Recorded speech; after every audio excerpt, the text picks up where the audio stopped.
Hello, Hello, Bryn. Hello, Booktube. I'm Scott. Oh, now. We're Gunpowder Fiction and Plot.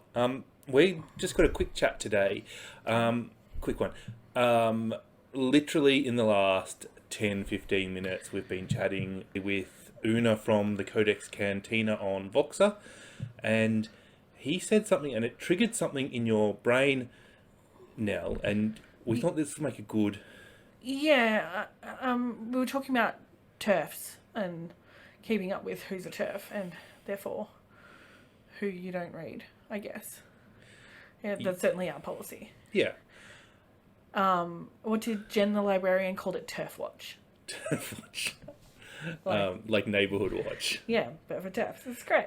Anyway, one of the things that we have a lot of difficulty with is we really struggle with They, them pronouns. If you've watched any of our videos where we gush about a queke, amaze, there's definitely a whole lot of blank silences while one of us reaches for the correct pronoun.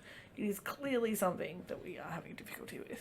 in fact, if you look at our review for Freshwater, we've actually kept in all of the Times that we got it wrong. we were contemplating reshooting that one and editing that one, but we wanted to actually show people how many mistakes we make so that I think an imperfect journey is important for everyone to see. yeah, I think people who want to be allies might feel pressure to be perfect straight away. Yeah. And I think it's important to show people that. Yeah. Yeah.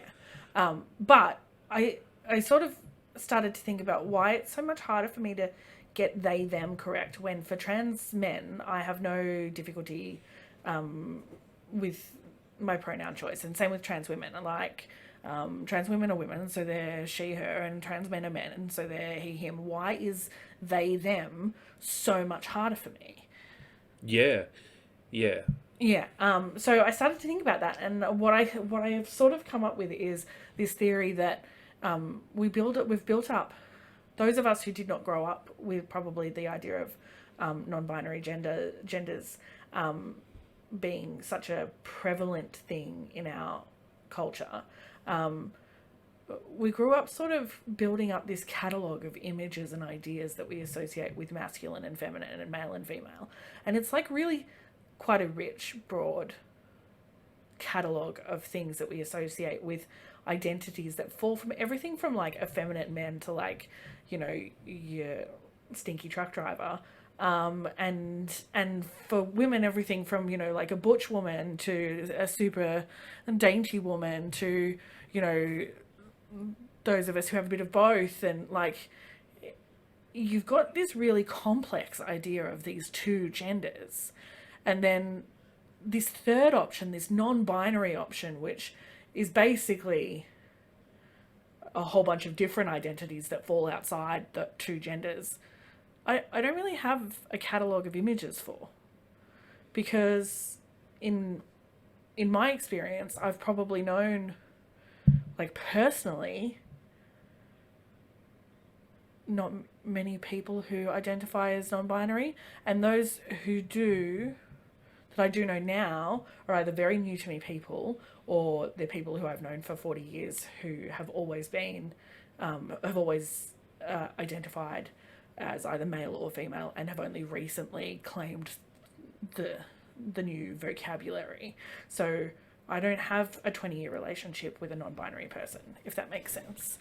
Yeah. I think the first time I ever saw somebody that could be non-binary, I was 19 and I was watching this documentary about trans women, and these women were talking about how far they are going to go with the transition and whether they're going to get genital reassignment surgery, and they were quite happy being what they called gender ambiguous, but they were still she's in the documentary. In the documentary. And this is it's a real new, isn't it? And I don't know how new it is, but like for me, it's new. My personal experience. It's new. I think these people have probably always existed, but I think also the language is.